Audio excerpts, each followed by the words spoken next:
Hello, everyone, and welcome to the Naked Podcast. I'm alone right now, and Mathieu is not there because this is the intro for the part two of the episode from last week, a talk on an emotional talk on death. So you're in the podcast about authenticity with Matt and Phil, and I hope you enjoy the second part of the talk that we started last week. Again, if you want to follow us, we are on Instagram at naked_podcast or on YouTube. You can find our videos. Hope you enjoy it. And as usual, as Matt says, be yourself and have fun. So for me, this set of belief, the belief that there's something after, it's not a switch off at all. I believe it's all but a switch off. And it's not important for me to know what it is. And with that belief, the other set of belief is that I can connect to whatever world is, like I'm connected to all of that. Then it makes me feel good, and it enhances my present life, my present experience of life. And that, I find it amazing. And I think that's what everyone should do, to have a set of belief that uplift them instead of crippling them when you think of death. Yeah. No, yeah, I totally agree. Like a belief is something personal. As I said to you, I believe only in what I know. So I know that right now we're here, and I know that we're conscious until death. So this is what I believe. So this is why it's pushing me to do my stuff. And it's the way that it's not crippling me. So yeah. Yeah, and I think we're the best example of that is that we have a really different set of belief, but we structured it in a way that it uplifts us. There's not one set of belief that works for everyone. Like for you, it's lights off, but it makes you now want to do the more you want, and it makes you happy to enjoy more. So it uplifts you, that set of belief. And for me, what I believe is that after, it's even more powerful, and then I can connect with that, and it makes me grab my fear and just say, you're not stopping me, we'll just go along together, and makes me also want to live a lot, and it uplifts me. Totally. So that's what I like. I like that. I really like that we're different on that, but that it creates the same desire for living and experiencing this life to the fullest. I love it. Oh, that was unexpected. That was deep. That was deep. Oh, that's true. That's true. I'm always so amazed that we can do a full hour of talking, unscripted, uncut. To be honest, on that subject, I could do more than an hour. So me too. And in fact, but seriously, I wanted to tell you, I think we should continue. If we have more to say, we should continue on that kind of episode. I'm pretty sure people will relate a lot to death, and I say we don't put a time limit on this one. If we want to stop, we can, but... Oh, you mean like continuing right now? Yeah. I was in the mindset of stopping, so this is why I was sorry. I wanted to tell you before my story that I felt that we should continue without time limit. I don't have a story like that, I'm honest.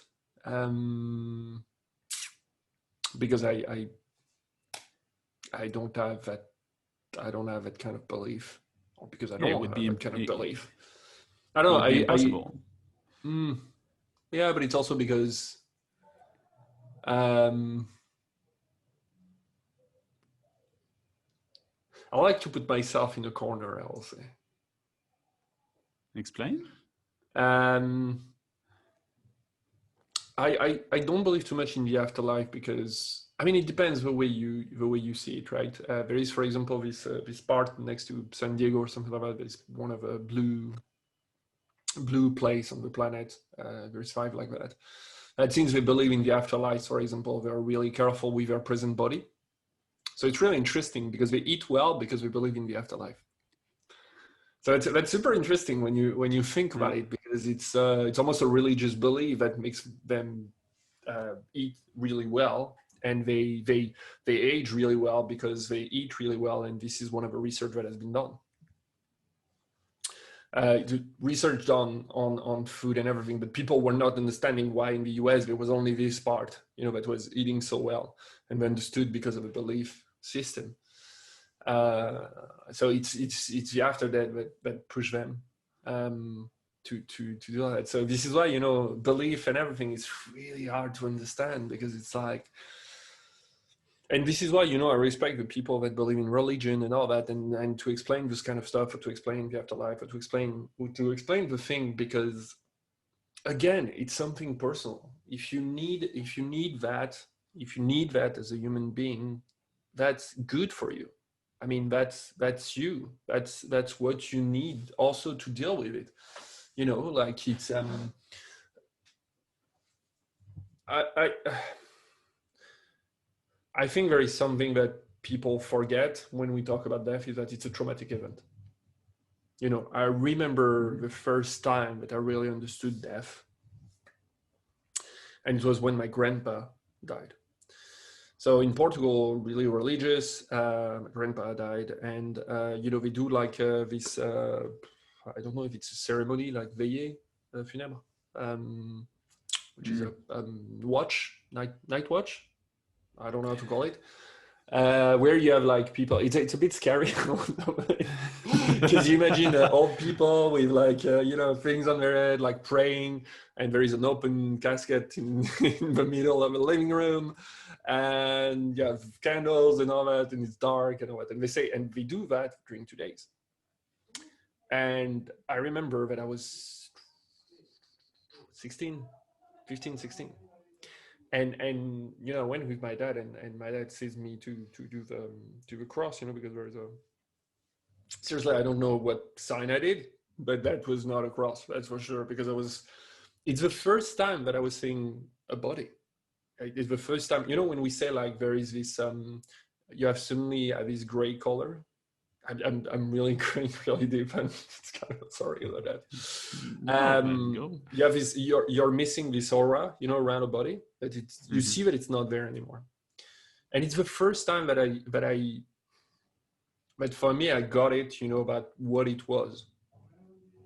And when I talked to my dad about that, he said to me that he got that when he was a kid, because it was like that in Portugal, and this is the way it was done. So when I explained to him, what I was feeling, it was like he was not getting it in a certain way, but in another way he was getting it, because he was younger, so he didn't put an explanation on it. Where for me, I was 16, so I was trying, to get an explanation that was a bit maybe scientific, or something, a reasoning or logic behind it. And it's weird, because it's the moment that I said, okay, this is where there is something like getting out your body, and your presence right now, it's just your body. But your presence in the people that are here is not there anymore. So what happens after? I have no clue. But this is where I came to my belief that this is where things stops. This is where the music ends, and this is the moment that can happen. And at the same time, for me, like the worst thing is almost like people saying that they are waiting for death. It's you're arriving at a point where you're waiting for that moment to happen. When you're waiting for that moment where your body is just pure body and the rest is gone. And this is where my system of belief comes from. This is from that experience. I get it. And it's also because you are more of a scientific mind, like you say, and for you, you believe in what you see. So what you saw that's the end. There's nothing more than a body there. So there's nothing after. Like it's just because you cannot see the after. But in comparison, in the village that I was, it's a really old style village where you have you have a wife that when the man died, they stay in black for the rest of their life, and they go to the church, 2 times a day, and they do prayers every day, and they pay for prayers because it matters, because it goes. So the system of belief is completely different. It's for me it Yeah. was, I don't get it, because but it Well, was it's the kind of reality I sad. was living. Let's say it. It's kind of sad. In what way? It's kind of not getting over it. I mean, dressing in black for the rest of your life, and going to church every day and thinking about your loss every day, and like that's kind of sad. Like this.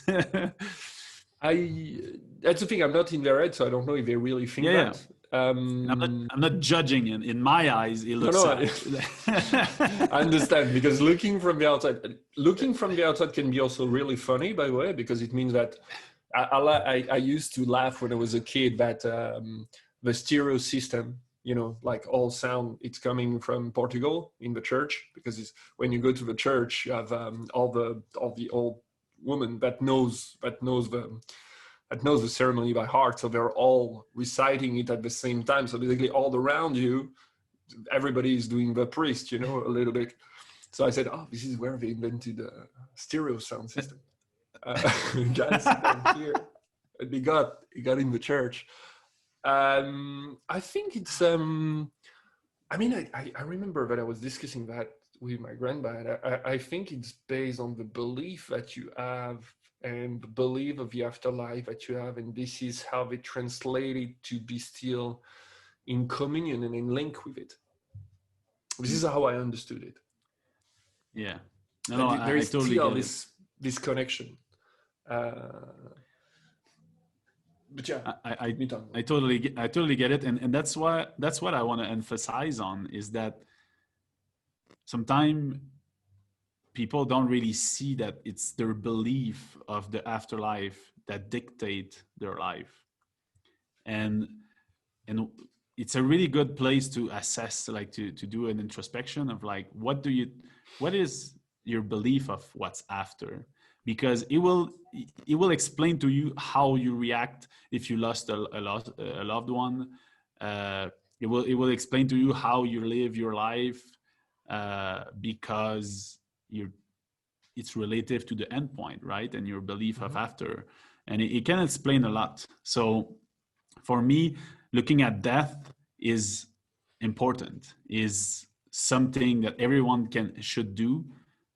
And for me, it's the same. That saying I told you, it's like what you face disappear, and what you fear or what you escape like follows you. So you will always have that fear of death until you look at death straight in the face, and you dare to look at it. You dare to look straight into death, and then what do you believe that's after? Where are the people that are already dead? What do you think about that? Why is this fear impacting you that much? Where does it come from? And the more you do that, the less is going to have power over you, I believe. And uh, for me, that's what happened. Uh, and I have that funny story that I wanted to tell. That's really like it can be freaky, but it's really funny also in a way. When I was really young, okay, we're talking like 4-year-old, okay, and this is I don't remember much of my childhood, so this was probably a huge trauma for me, so that I can remember it so vividly. When I was that young, I used to have a fear of infinity. And that was weird. Like I would literally, I remember that what I feared was not death in itself. I was imagining myself dying, and I would see this sky full of clouds, and I would be like drifting in that sea of sky, like in clouds, And I would be thinking, but what I was saying to myself was when you die, you're dead forever. Like there's the it's gonna I'll be dead forever. Like it's gonna continue forever and ever and ever. And I was like, and it would instill in me, it would like uh, raise in me such a fear of infinity. And then I would start crying and crying, and I would go to my parent, and I would like imagine you're there, and your 4-year-old child come to you, and he's like, "But when we die, we're dead forever. Like it's just not gonna end. We're always dead." And like, if you haven't done the work as a parent in your own life, and you fear that, like it's fucking scary. It makes you face like your own fear of death. And what can you say to a child like that? It's like, yeah, no, I don't know. Like, what can you really say?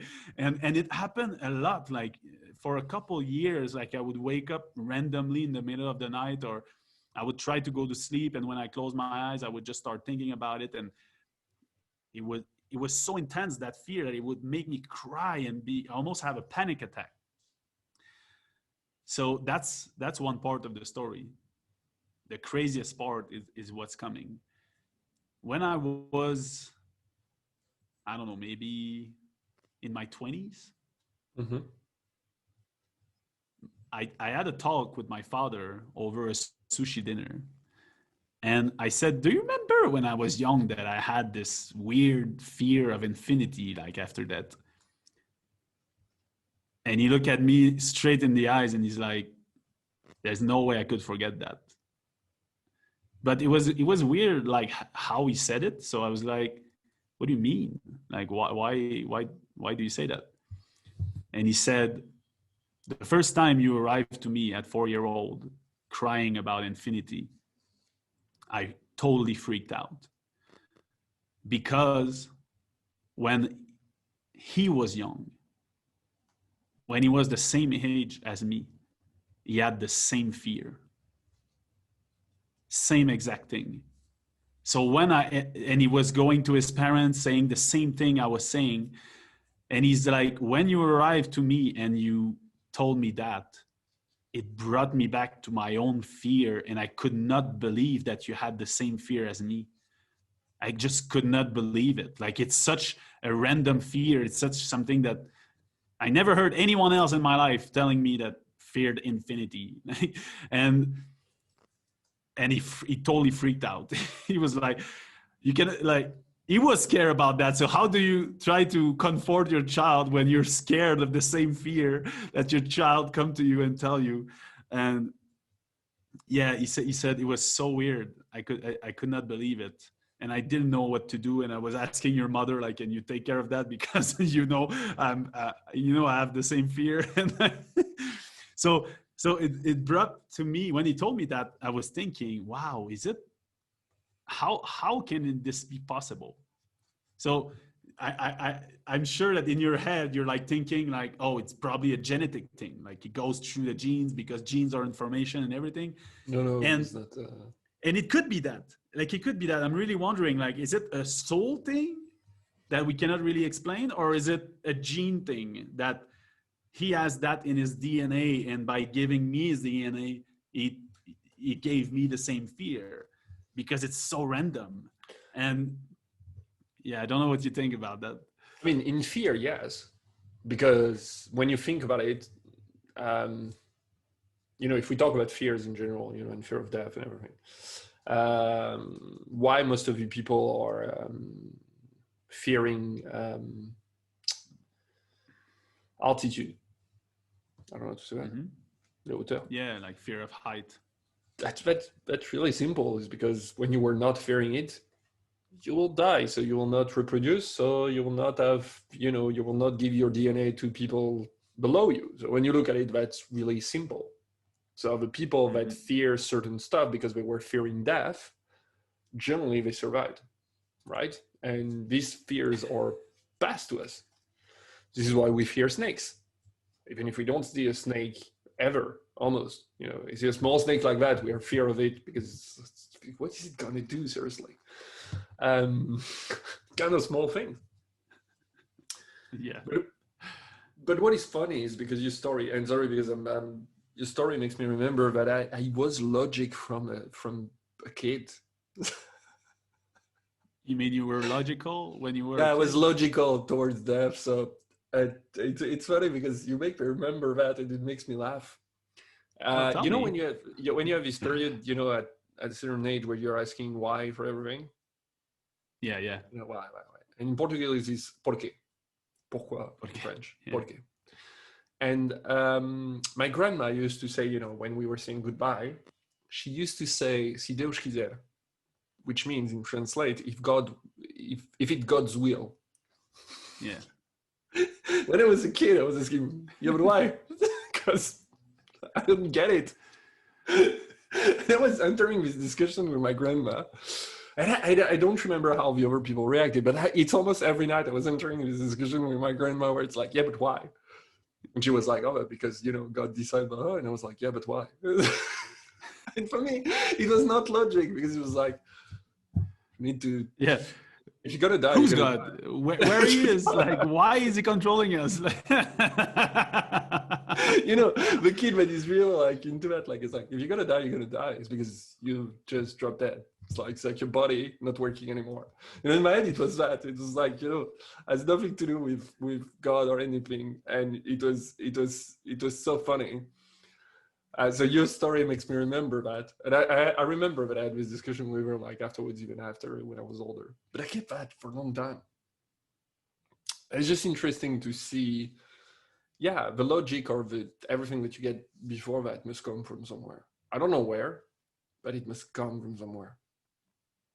Hmm. That could be our next discussion if we think about it next week. Yeah, That's an interesting subject. yeah, that is. But that's a deep discussion. You know, I believe that for me, you know, when you say you have to face it and try to understand it, for me, it's really hard. I believe that an experience of it, especially depending on the age that you have and everything, can have a different impact on you. And it's really hard to think about something that you don't know. Hmm. Um, it's sometimes I like to compare it to asking someone that is blind from since he's born if he's missing colors. You know, Mm-hmm. he doesn't know what is colors. Doesn't know that. Um, and it's approximately the same thing. You know, it's like do you understand that, or do you have a thinking about it without tasting it? Not personally, obviously. Without tasting it, do you do you understand it? It's I, I see the comparison you're making, um, and I don't know why, but I guess that blind man would not miss the color because you cannot miss what you don't know exists or what you never had, right? Um, and in fact, I would say that someone who has accepted his blindness would be finding a lot of joy in certain things that he experienced as a blind person that we don't because we're mm-hmm, not. And and then he would live a totally different life because and it's the same human. It's just missing one sense, and his life is completely totally different. And if we would feel like, or let's say we would, you would give us any other senses that we don't have right now. That's maybe some of the, like, one of the feature that want to, I don't know, like, let's say some flies, they can see like like, it's really weird how they see. Then we would have one more senses, and our whole understanding of the world and how we live and how we interact would be different. So we're just a product of the machine that we're having right now. Mm-hmm. And if we would just, let's say you could, I don't know, like let's say you could see a little bit of what's behind the curtain of what you see with your eyes, like that you could see like in terms of energy, then maybe you would understand that that is just energy that transform. And then you would see someone die and you would see the aura or their soul, whatever, and that would transform into something.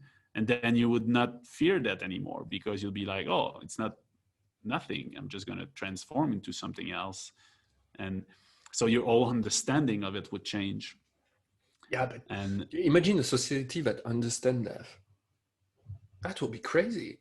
Society has been built on the fear of death. Religion are built on the fear of death.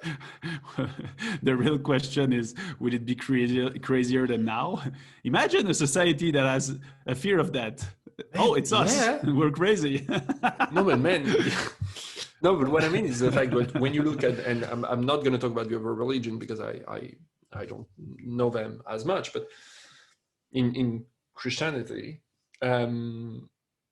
Catholicism, basically what you're doing now has an impact on your afterlife. And this is how they decided to control the masses, right? Because everything that you're doing now, okay, if you go to a church and you confess and everything, so it's absolute and you can start back. A bit weird, but anyway. You still have the commandment and everything, but the commandment are basically based on if you do that, you don't go to paradise. So that's on fear of death. That's on fear of death. This is not what you should do. And what you're saying, and this is it's like, by the way, guys, imagine that we had a way to understand what is after. So basically, maybe this is all bullshit or not, so we don't know. Or maybe it's super great after. So maybe you validate that. Imagine how we can be more powerful. And in my head, it's more like, imagine how the anarchy that it will be. Well, the anarchy that it will be in the world. I know you can see it this way, but at the same time, maybe it would be better. Maybe, yes, there would be some people that just don't give a fuck and they just do whatever they want and without thinking about the others. But maybe the understanding of life would be different because you have a different relation with death. And maybe as a group, we would celebrate life more. Like it's just speculation. We don't know how a society would like that would be, but it's easy to say that it would be chaotic and that it would just not function at all. In my opinion, it is chaotic right now and it's not functioning really well. And we fear that. So, I mean, it's functioning. Yeah. Do I believe that it's functioning to a high degree or high level of intelligence, of collective intelligence, and of connection with everything? Not really. I mean, we're destroying our own habitat. Like, what kind of dumb like creature would do that? Just look at any other creature on the planet and just think about it for a second and try to find one that is destroying its own habitat. It's about the only one, in fact, the only one that does that are the viruses that destroy their hosts because they feed on them. So yeah, but even them, not really, because they make leaves like different stuff, and there is a reason why they spread out. It's all like a cycle. So yes, yeah, but I'm not talking about something that decompose, that decompose things and like make new things with it. I'm talking about a virus that just hooks on something and just feed out of it until it's dead for its own survival. There's not a lot of creature that does that, and I feel we're kind of doing that. That's another topic, Discussion. another discussion. No, but it's That's interesting. It's interesting to look at it because there is part of me that I believe people will be better if they think about it, and sometimes they will enjoy more the things that are around them, and some dramas are not worth it. But I like a good drama, even if it doesn't make sense in the grand scheme of things. A good drama is good. A good drama is real nice when it's well done. Those kind of TV shows, reality TV shows.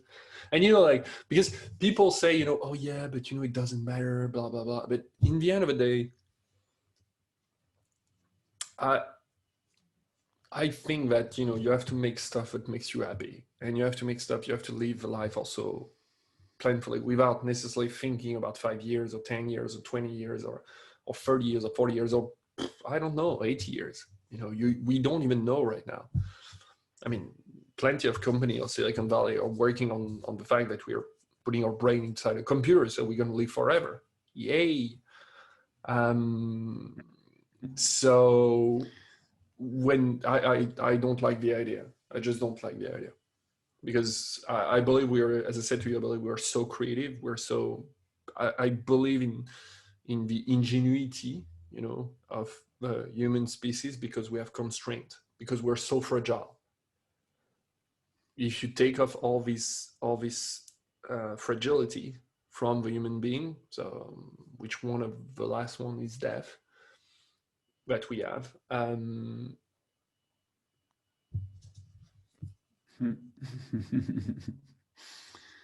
That's I my would love belief to on see that. that. Yeah, I would love to see that. I would love to see what it would be. Could be interesting. Mm-hmm. Are we good? Yeah, I wanted to say that I'm super proud of you, man. We just to have had that discussion on death and to have touched the topic of your mother, and I know that it's something that's really strong for you, and yeah, Mm-hmm. I was surprised, in fact, and it's always a really good thing to be able to talk about what's important for us. So yeah, I think it's because, thank you first of all for that. I'm really grateful that you're thinking that. It's because I think I'm in peace with the fact that maybe I will not understand necessarily everything about what happened. mm-hmm. I rejected what happened for quite some time. I rejected what happened. Then I tried to make sense out of it. And when I say trying to make sense of it, and people will relate to that, this question that you said, like, what if this not have happened? What if Mm-hmm. if it will have been different? What if she will have lived 5 years more? What if, like, you can get plenty of what ifs, right? And you go through this period of, I don't know the 7 stage of grief, but I think it depends, as you said, the age and everything. But I think I went to the fact that what happened makes me, but doesn't have to have a meaning necessarily. And when you get rid of this thing about the meaning, and this is why I was talking to you earlier about, death doesn't necessarily have a meaning, it's just part of life. Certainly it's kind of liberating on that.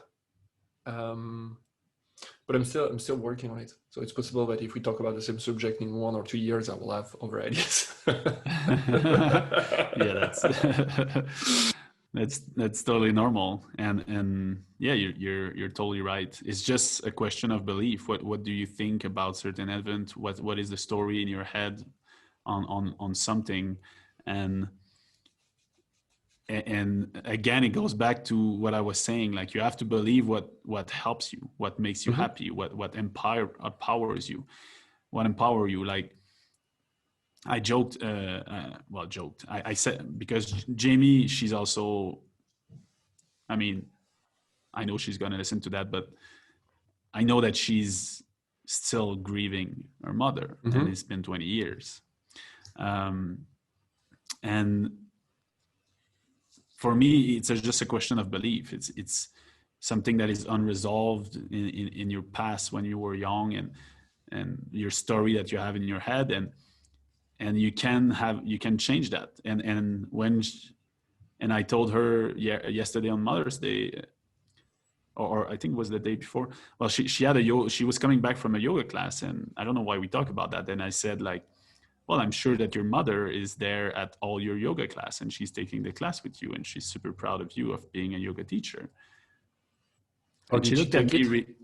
She really looked at me like funnily, and I think she like entertained the idea that it could be true.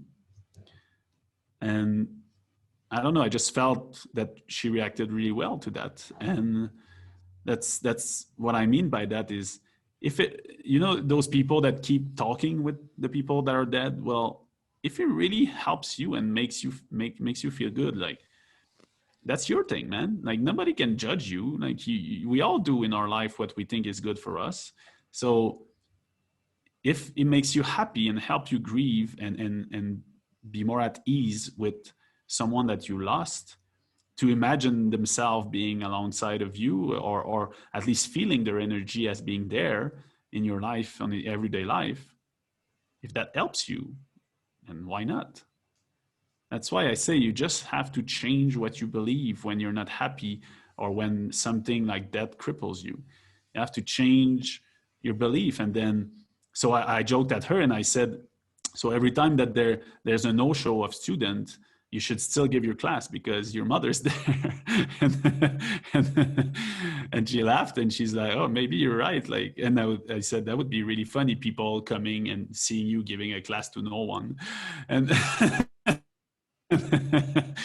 but why not? Like, if it makes you happy, like, why not?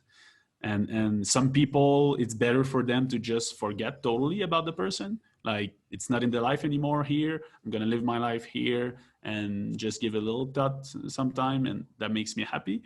But some people like to feel the energy of the other people, of the other person, whatever it is. It all goes down to you and your belief. You're launching me on over stuff there, on plenty of stuff. Man. Just go, man. We can just cut the episode in two and publish it in 2 weeks, like, whatever.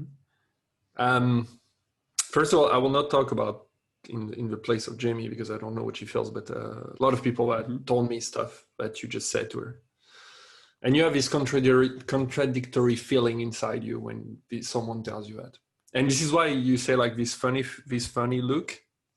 It's because you have two things that comes to you at the same time. First of all is, I hope it's true. Mm-hmm. But the second one is that I would have preferred her to be there in real.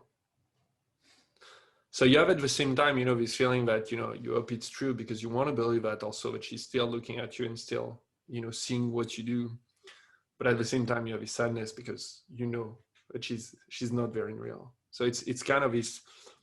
So when people say that to me, I also act a bit funny because I have this contradictory feeling that comes at the same time. It's not like just, oh yeah, maybe you're true, and you're super happy about it, because it's not that. It's especially when it's someone that is close to you. And on the stuff that you said after, I think one of the biggest fear that you have once it's someone that is so close to you is that you start to lose, how can I say that? You notice that, and suddenly you have another fear that comes at the same time, which is you're fearing about forgetting about someone. And what I mean by forgetting about someone is that you're forgetting the sound of their voice, you're forgetting, memories, you're forgetting their laugh, you're forgetting the way they are with you, you're forgetting. And I think this is why people are so attached to memories, physical memories, because it triggers things in your mind, because the mind is really powerful, capable based on one thing, to remember that time. But it's true that you have impression that you're forgetting that person as much as the time pass and everything.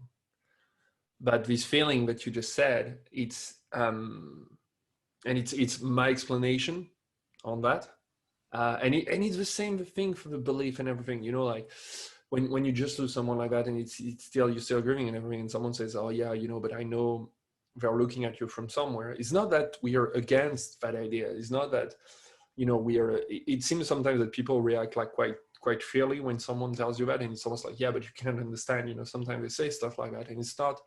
And I noticed that it's not that we want to be against what you say, or it's not that we don't have the same belief, or it's not that we don't believe in that. I think it's more that it's really hard to associate that with a feeling of missing that person from your reality and missing from the everyday. And it's almost, as I said, going in contradiction with the thing that you're feeling deeply inside. But that this person is not part of your present anymore. Maybe it's in another, how do you say that?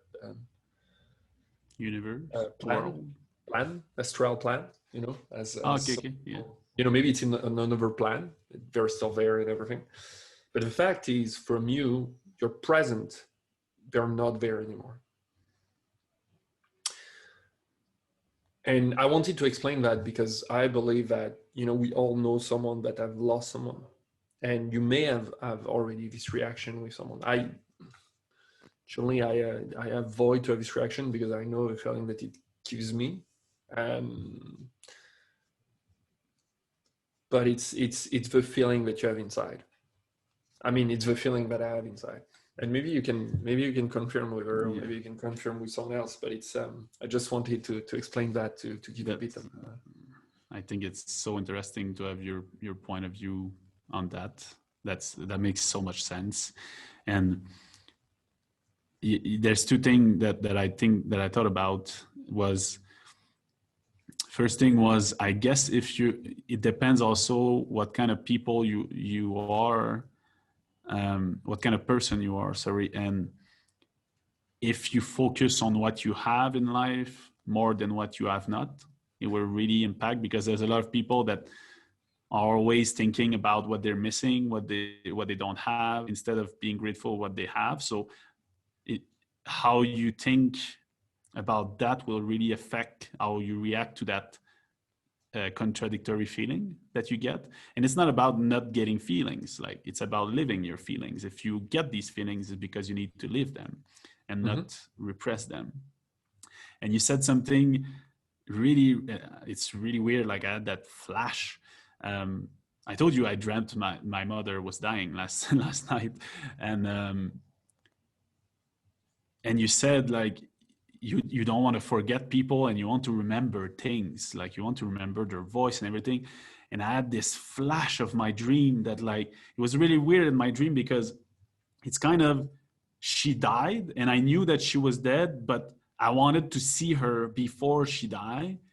And then in my dream, I was able to reach her before she died. Like I would be coming back in time. I'm not sure. And I was with her, and I said, I'm going to record you. And I put my phone on microphone record, because I wanted to record her voice to be able to hear her after. I literally did that in my dream. Like that, you said that, I was like, wow, okay, that's exactly what I did. I wanted to keep something of her voice, because probably voice is one of the most powerful reminder of someone.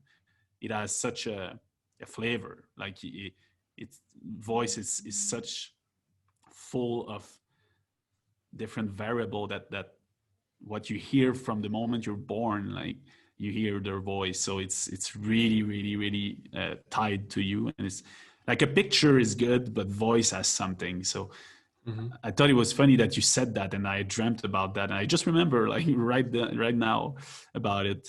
And I guess we would all want to have a little clip of voice of someone that's passed away, and just listening back to it sometime. I mean, it's also sad in a way to think about that, but in the other way, it's good to have it if you want it. But yeah, you like you say, it's funny that we have this discussion, and I haven't lost like a parent when I was young, and but I have a lot of people around me that did, and I get your outlook on it, and it's really powerful. It's really interesting to see that, and I totally get your like mixed feeling that you get when you think about the fact that maybe they're there, but they're still not there physically. You know, like, and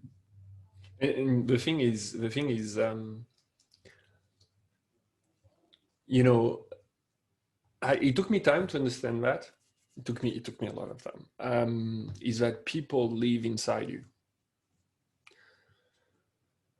So what I mean by that is the fact that I have a lot of traits from my mom. I have also a lot of traits from my dad. I still have my dad. I still have a lot of traits from my dad. I have traits from my friends. I have traits from you. I have traits from and people don't notice that because it's like, you know, you get some stuff from the friend that you're with. For example, you get an expression. You get I don't know. Just a memory or something like that stays ingrained, that you know that it's with these people and everything, and you repeat that to new friends, and those people are just listening to you and they're like, what are you talking about? But those little things, you know, the smile that you have, your eyes, or the way that you do certain things, or it's the people that have been through your life and have marked you in a certain way.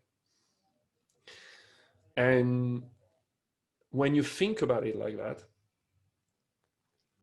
and it goes for the two ways, right? Is that when someone passes away, you know that they're inside you in a certain way.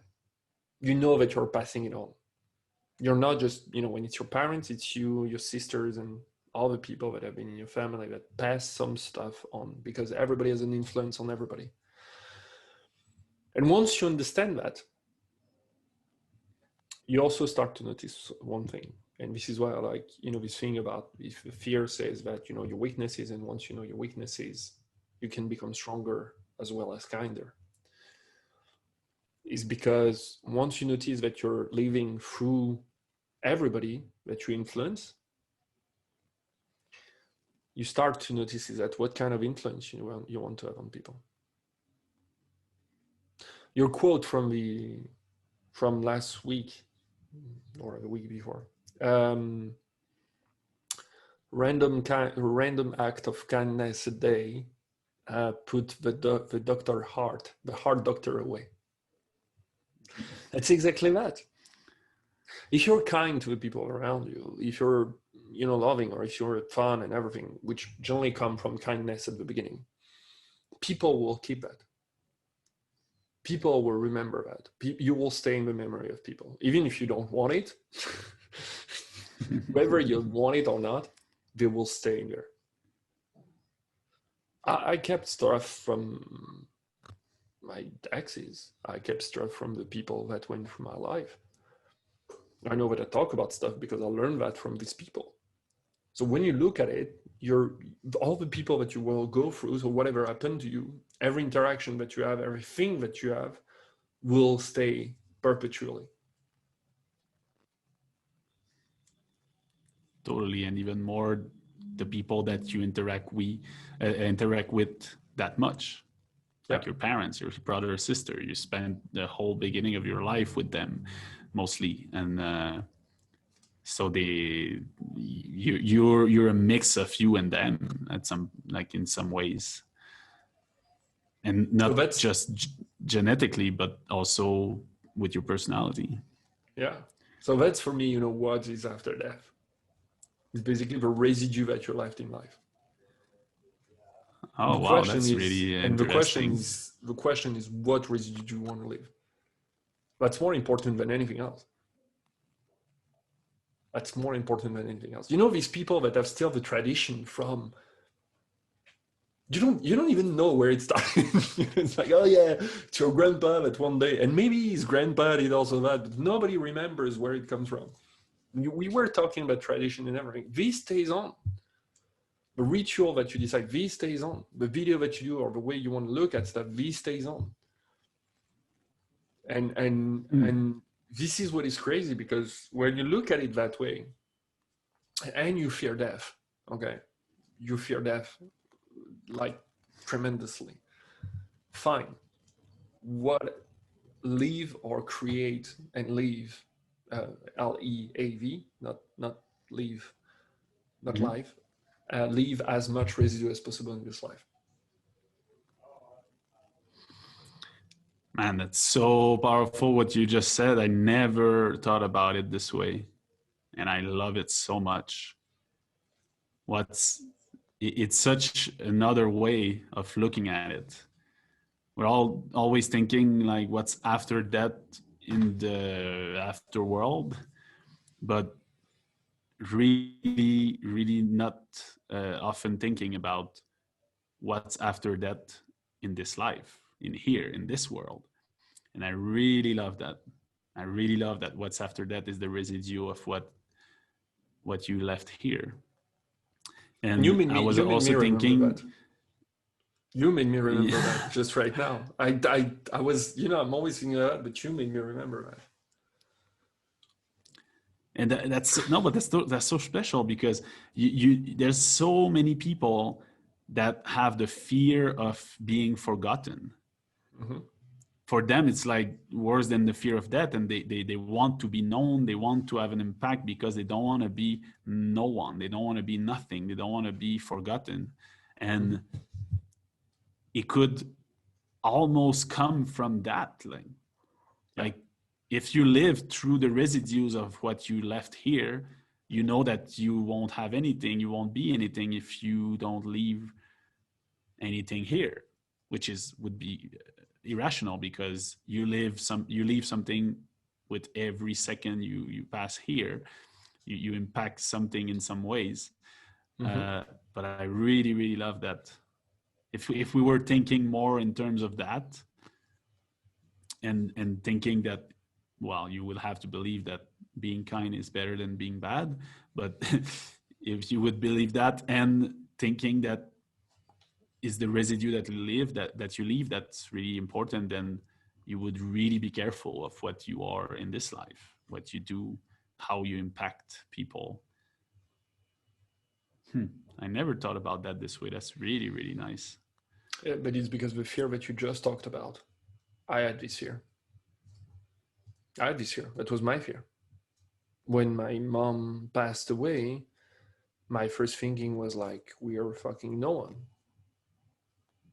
Sure, there is some people that will be in the history of stuff, in the books, presidents, mass murderer, that kind of people. Paris Hilton. Generally they can have the two jobs at the same time, president and mass murderer. Woo! Woohoo! Um, combo. Um, but it was my fear, and my fear was like, how can I be not forgotten? How can I have a legacy? How can I? And it's funny because it's the other stuff that you said that made me bring me to that thinking, which is people were saying stuff in me about my mom, or they were asking me, and at the beginning it was pissing me off because I it's like no, she's not there anymore. So it was kind of pissing me off because I wanted her to be there, and then I saw that the other way around. That is she's still there. And it's funny because I see some stuff in my niece and my nephew, but I think about my family. I think about my mom, and I think about my dad. I mean, my dad is still there, but you know what I mean. It's like you see the stuff that you learn and how you are influenced, the way they are brought to the other people, and through generation, it goes down.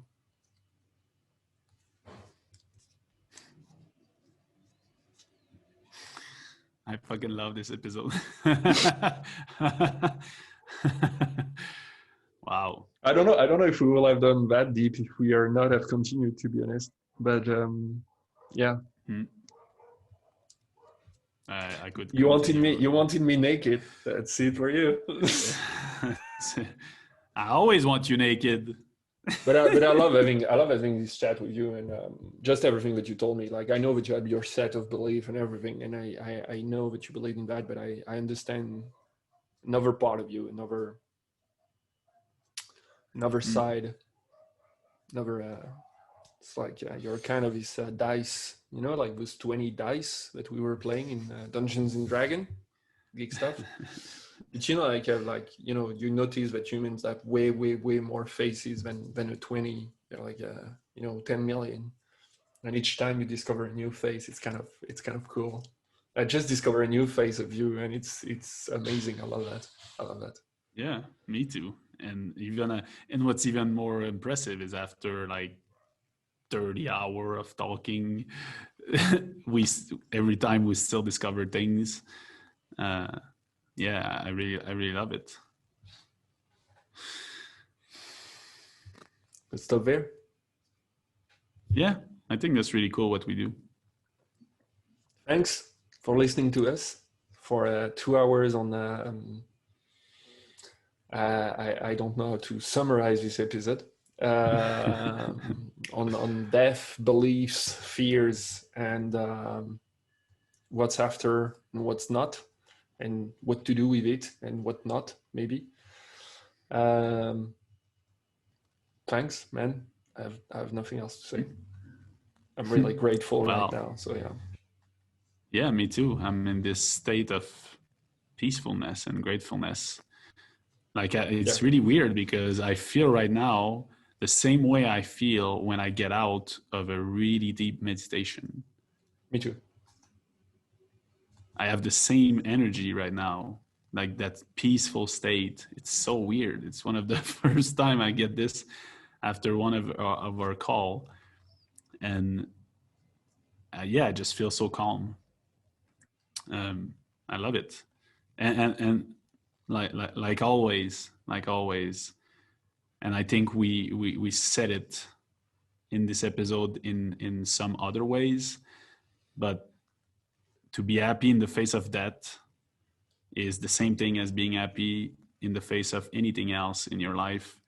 And we believe here that it's just by being totally yourself and to have fun the most you can. Do more of what makes you happy, do less of what doesn't, and that's the simple recipe. And be kind. Yeah. Be kind. Be kind.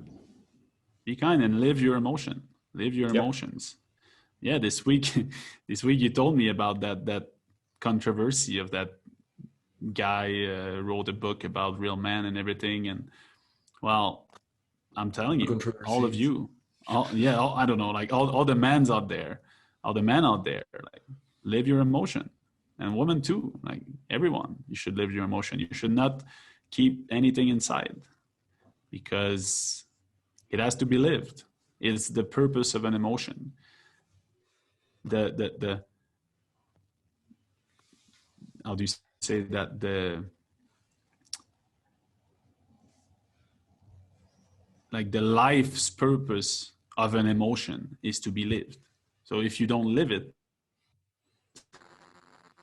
the life of the emotion is not fulfilled, and it's got to live until it is. So it's going to live inside of you if you don't express it, if you don't live that emotion. So yeah, I don't know if we're going to cut that into 2 episodes and have a little break next week. We'll see.